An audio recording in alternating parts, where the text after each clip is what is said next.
Mindfulness is a way of paying attention, actually. Mindfulness is just about coming back into the present moment, just noticing what's happening.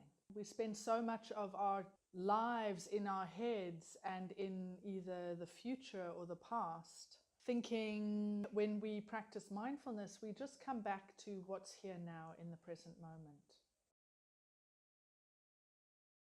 One of the reasons why mindfulness is so popular is because there is clinical research to prove that it does help with anxiety and stress and pain management.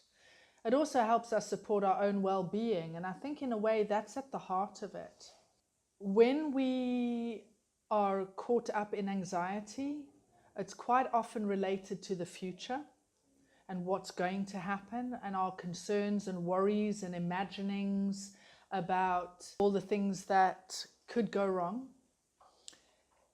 When we practice mindfulness, we're doing the opposite of that.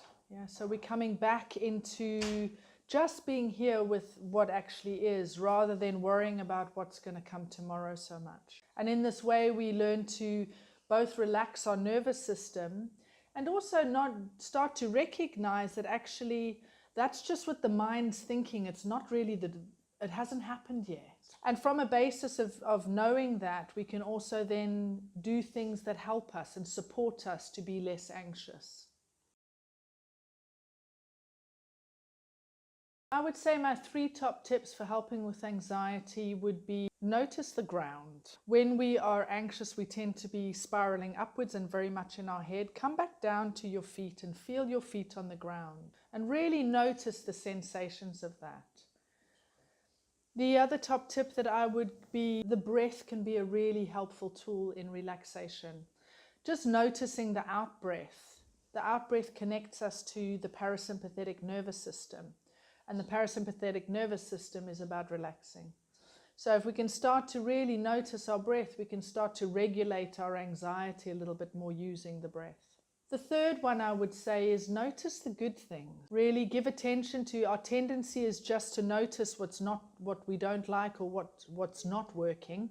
And then it spirals. It's like throwing oil onto a fire. It gets worse and worse and worse. And actually it's been proven that our brain is wired to notice the things that we don't like. It's called the negativity bias. But what we can do is start to give attention to the things that are going well, the things that we're grateful for, the things that make us feel happy. And the more attention we give to them and the more we notice them, the more it brings our anxiety into balance.